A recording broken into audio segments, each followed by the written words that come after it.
Welcome to Philly Prime. I'm Dave Schratwieser. Joining me this week is a good friend of mine. He's been on the show before.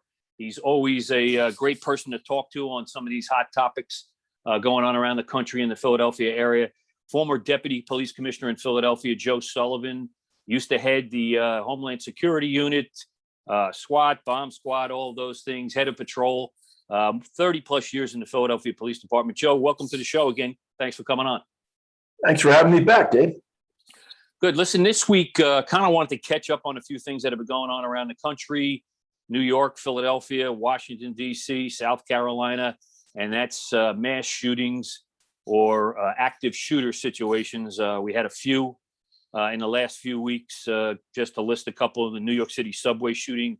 Suspect in custody in that case is a Frank James, who had some Philadelphia connections. We'll talk about that a little bit. A week ago, we had a shooting in Washington, D.C. It was almost like a sniper set up by the gunman in that case. And then we had shots fired at a baseball stadium, kind of young little league type area with ball games going on, guys fighting in the parking lot, and 50, 60 shots fired, which left parents and children panicked all over the area down there. But Joe, let's start with active shooter situations, if we could. You had that situation in the New York City subway. Talk to me about when they get the call for this, they go to the subway, they enter the subway. Talk about the starting moments of an active shooter situation like that. Well, it's absolute chaos. The responding officers have no idea what they're running into. In every one of these incidents, they are receiving multiple descriptions of the offender, so they can't be sure who they're looking for. If you remember, at one point, it was put out that the gentleman was small and 5'5", and he was a tall individual and an extremely heavy individual. So that type of chaos is going on. In this case, he utilized smoke to create confusion, make visibility difficult. So the officers are trying to do everything they can. EMS is waiting for the go to come in, but they have to wait until the police at least declare a warm zone. So there's a lot of radio traffic that always becomes a problem because everyone's trying to get on the radio. That's just natural. And so once you are able to determine that there is no active gunshots, you can begin the rescue of those people that have been injured from gunshots, injured from trying to flee the scene. But it's organized chaos is the best way I could describe it. Yeah. Talk about when there is still shooting going on, not this particular case, but when you enter a facility, a subway, a building, et cetera, and there is still shooting. This is a difficult decision for law enforcement officers, the first guys in, because sometimes you have to literally step over victims to continue to pursue the shooter, because as long as he's out there, he's going to continue to shoot. Talk to me about that kind of psyche going into a situation like that, and kind of what needs to be your mindset.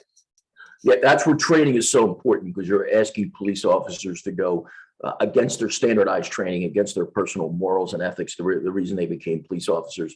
And literally, you have to step over wounded men, women, and children, because you can't change the fact that those citizens have been shot, but you can put an end to any additional citizens being shot. So it requires relentless pursuit until you are able to put down the shooter or the shooters, or drive them into a standard barricade situation, where at which time you can begin the rescue as quickly as possible.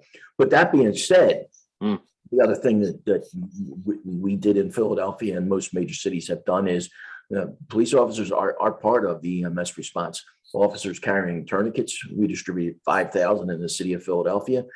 Thank God they haven't been needed for an active shooter situation, but they have saved countless civilian lives, police officers' lives. We also distributed gunshot kits, and we initiated training between the police and the fire, because we saw in other incidents, beginning with Aurora, Colorado, what happens when the standing operating procedures of police and fire are not in sync with one another. And that's where the creation of the concept of warm zone came from. Can't guarantee it's 100% safe, but because we train together, we can get you in there, and you can do take basic life support measures and then extract immediately. Yeah. There's no advanced life support at that point. It's just about maintain the airway, stop the bleed, and get the person out of there. If there's a chest injury, seal the chest wound and extract. Yeah. Talk a little bit about that New York subway case. They didn't have a lot of great video in the subway right off the bat, but they put some quick evidence together, video, all kinds of tips and leads and stuff like that, and actually led them to a U-Haul truck, which had been rented in Philadelphia. The suspect in this case is Frank James. He had addresses in Philadelphia. He had addresses in Wisconsin. He was apparently living out of that truck. But your thoughts on the NYPD and the FBI and the Joint Terrorism Task Force and all those guys, even though this wasn't a terrorist action, according to the definition, but putting together the pieces after he escaped the subway. Your thoughts on the investigative work done on that case? Well, it may not have met the FBI's definition of a terrorist incident, but it certainly has terrorized hundreds of thousands of people, and it continues to do so at a time when we need citizens in big cities to return to utilizing public transportation, and they lack confidence. But there is nobody better prepared to respond to an incident like this and to investigate an incident like this than the NYPD. And they have really fixed the relationship with the FBI, because you can't do something like this without them and the resources they bring. All departments are desperate for resources, are suffering from manpower shortages. So it's critical that everyone work together. And you just have to begin that painstaking process begins with that crime scene. And you process every single inch of that crime scene. And what happens? They find a key, they find a credit card, and that opens up a whole plethora of information, which lets you know that he rented a van, that you can tell from the key what type of van you're looking for, and you can begin that process. At the same time, on the top side, you have investigators that are just pounding the pavement, looking for witnesses and pulling all the video, literally going store to store, building to building, home to home, looking for Ring doorbell cameras, security cameras, municipal cameras, traffic cameras, red light cameras. So that you begin to, it's like a puzzle you have to put together. You have all the pieces, and now you have to take all that video and link it together so you can follow that person's trail. And hopefully, in this case, they were hoping to catch him to the point he took the mask off, and then so they could utilize facial rec. Now they were lucky enough to find the van. I shouldn't say lucky. It was good old-fashioned police work, but they got the information out to their officers very quickly. So they get the largest police department in America is now looking for this van, looking for this individual. But they were also smart in sharing the information about the doer. Well, even though he's still a person of information, they got that information out, and they just created a situation that made him know that the walls were coming in on top of him. And that's why he made that phone call and called the police. And I also suspect he probably saw other people looking at him while he was having his McDonald's and realized that other people were recognizing as well.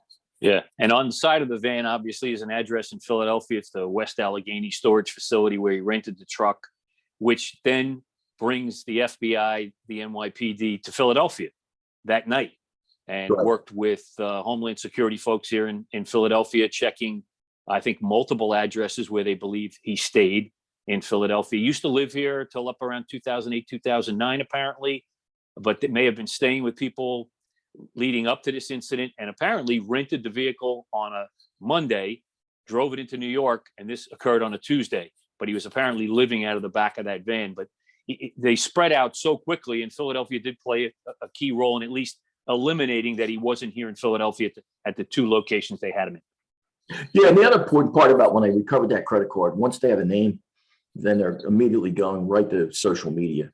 And sure enough, he's on social media with all types of videos that are espousing hate for just about every group in America. But that also is an important lead. They can determine if he's subscribed to a cell phone or other type of electronics so that they can begin to track or attempt to track. So, again, that's why it's so important that both agencies work together like they did in this situation, because, the NYPD has its strengths and the FBI have theirs, and you got to put them together and let everybody do what they do best. Bring the ATF in, let them process all the ballistic evidence. Just let everybody do what they do best. And work under an incident command system so that all the information is flowing into one location.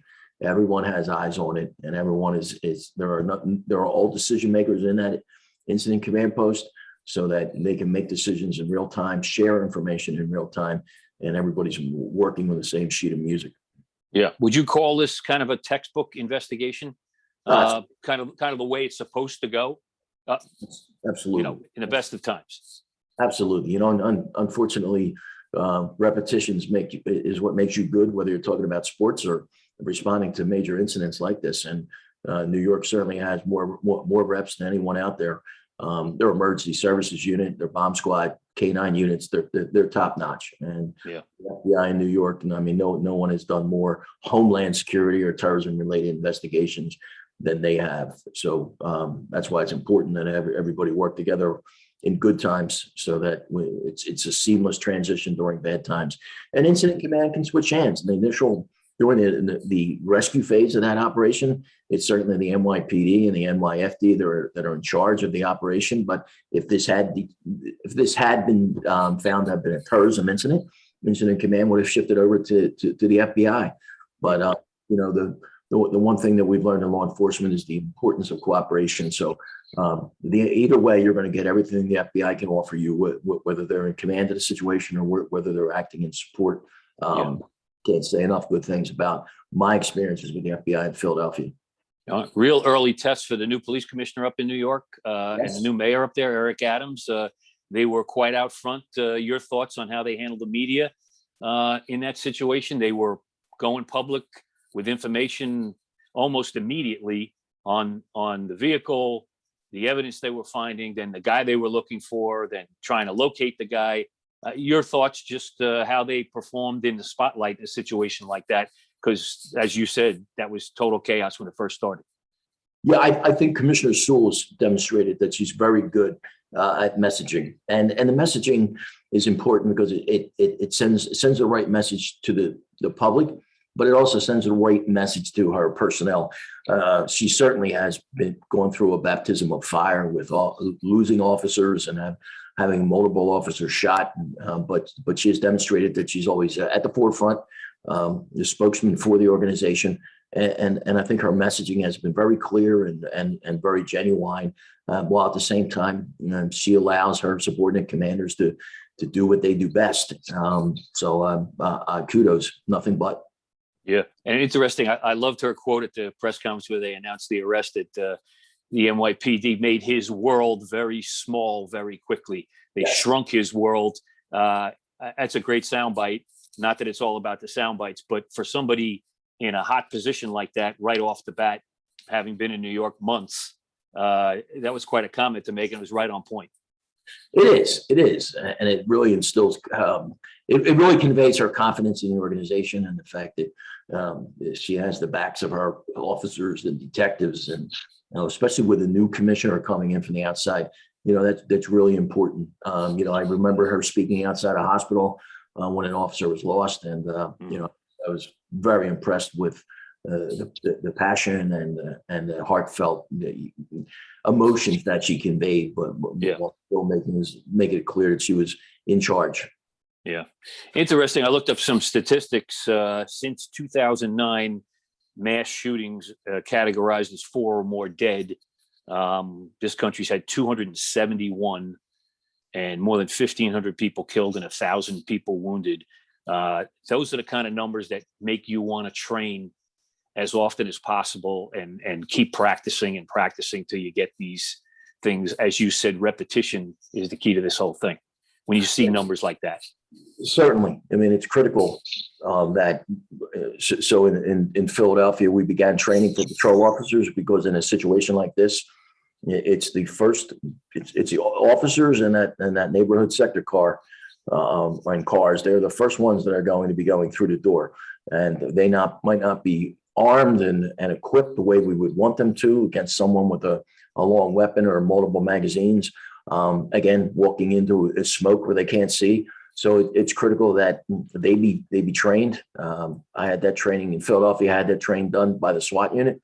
The officers in the SWAT unit, they have the credentials, and our officers believe in them. because they've seen the work that they do. So when they get trained by SWAT, they're listening, and I've got nothing but great feedback. But that has to be ongoing. I mean, you know, every year minimum, and it's difficult with manpower levels being what they are.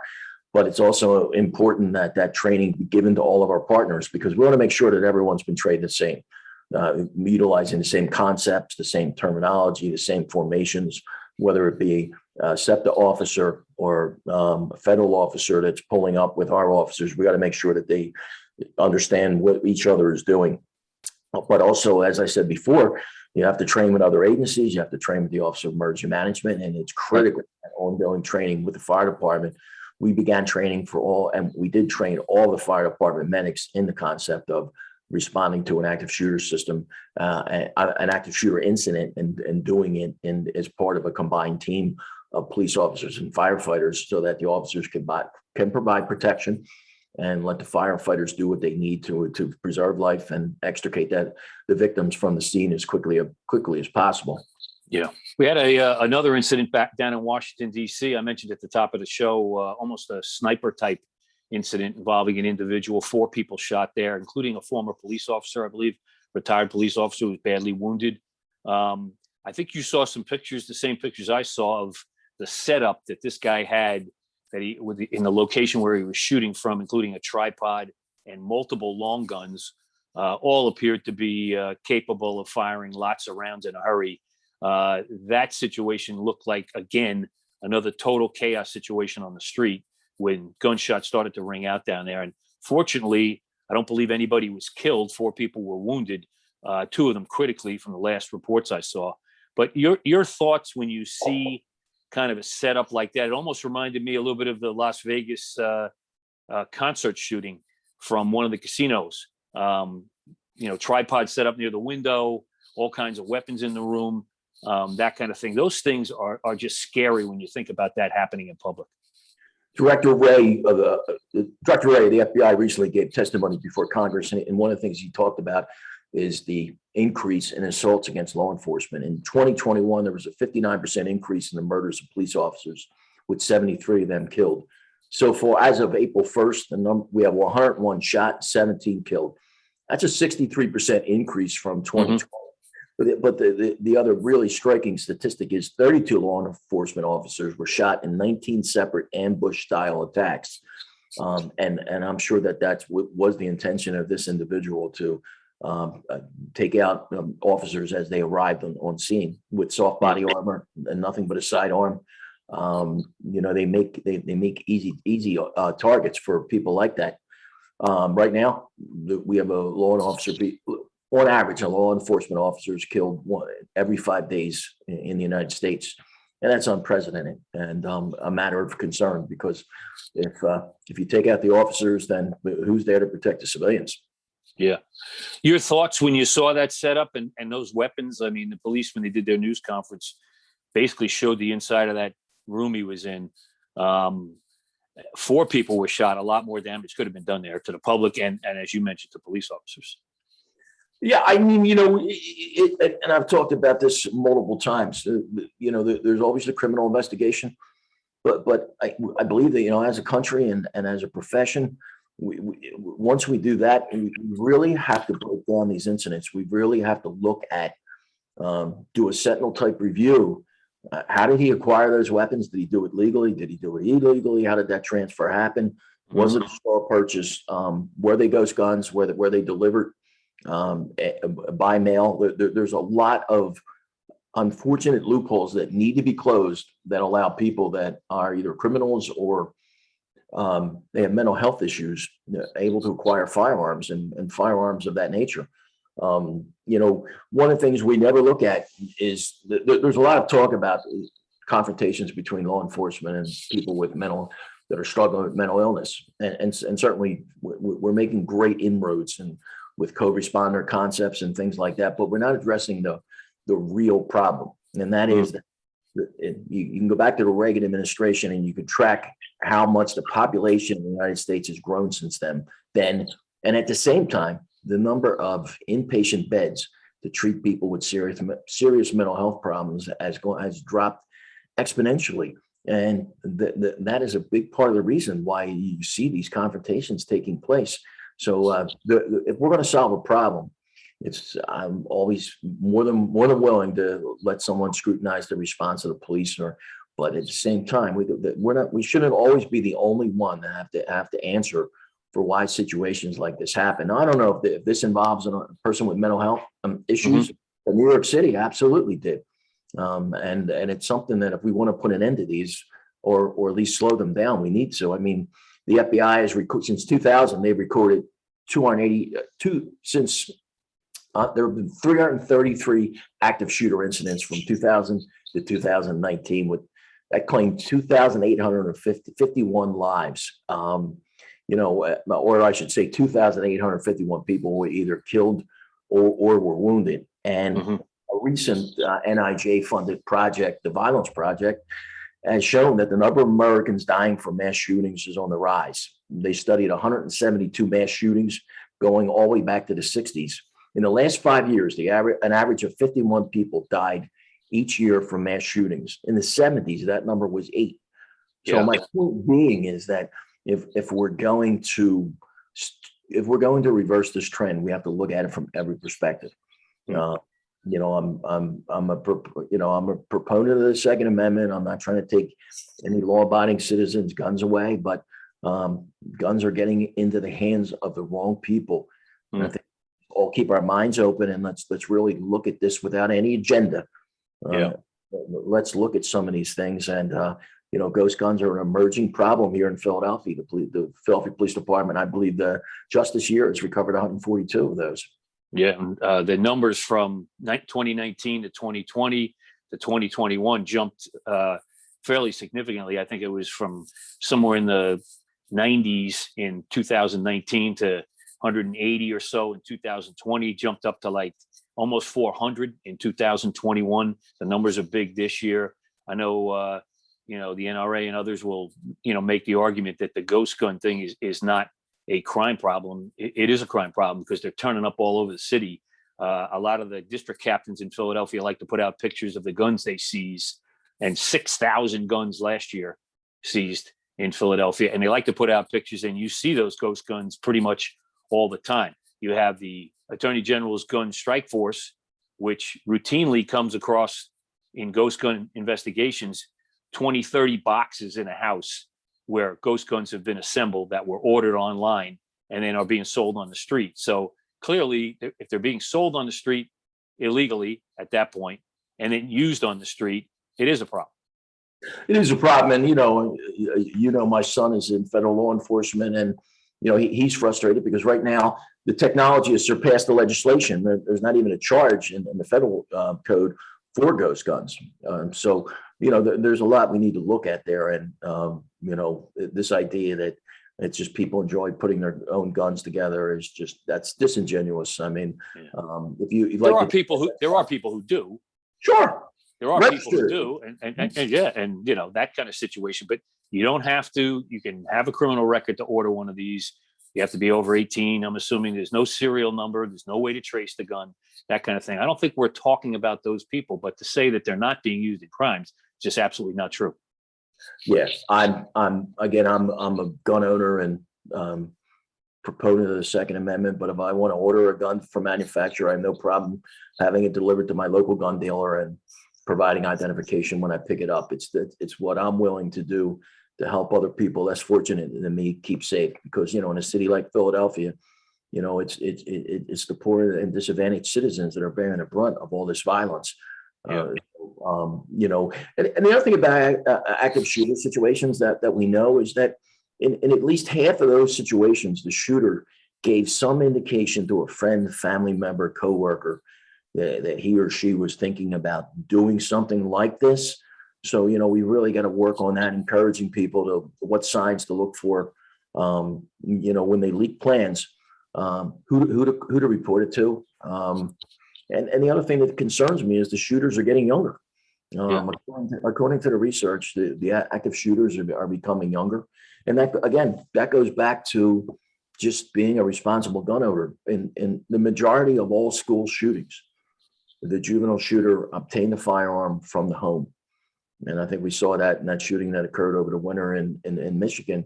You know, I'm a proponent of familiarizing young people with firearms and teaching them firearm safety, but that doesn't mean you leave a gun accessible to them. Yeah. Not when they're young and, they're not fully matured, both physically and emotionally. Yeah. Let's wrap up our first show here, but I want to ask you, Joe, kind of from your experience, how do you see, you mentioned the incidents involving police officers being shot in the line of duty, killed in the line of duty. We've had some in New York. We had 10 in Wisconsin, in a couple locations earlier in the year, 10 officers shot, that kind of thing. Over the next 10 years, 5 to 10 years, how do you see that impacting people going into wanting to be a police officer? How do you see that affecting policing going forward? Retention and recruitment is the most important problem facing law enforcement, policing, corrections right now. People simply do not want the job. And, the reason I say that is most important is that you might say to me, well, why don't you say that's crime? Because we can't address crime without bodies. We can't effectively address crime without a sufficient number of bodies. So, and we can't rebuild trust within the community. We can't form positive relationships with the community if we don't have the officers to do it. So, right now, I don't think there's a department that is in more dire need of officers than Philadelphia. I don't even think we know what that true number is, but I know from speaking on a daily basis to people in the department, and they tell me, about some of the nights, the amount of officers they go onto the street with, and it's really, really scary.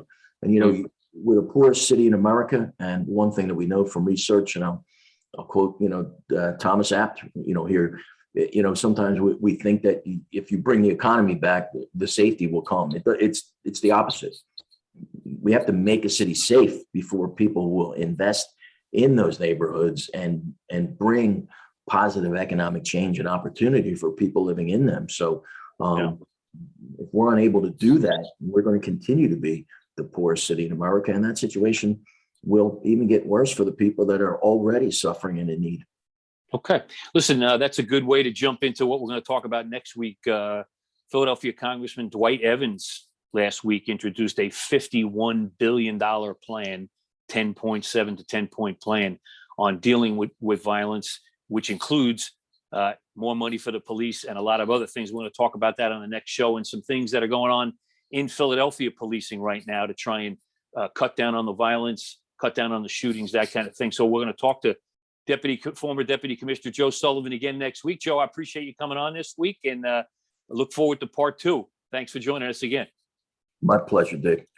All right, that's Philly Prime for this week. Stay tuned. Come back and hear Joe Sullivan again on some of these new programs that are going into effect. He has a program that he does, Families Behind the Badge, that has supported some programs for youth in Philadelphia, especially in Southwest Philadelphia, stepped up when they needed uniforms and footballs and basketballs and things like that to keep kids at the rec centers. Joe, that's a great thing, and we'll talk about that next week. Thanks again for coming on the show, folks. Thanks for listening to Philly Prime. We'll see you next time.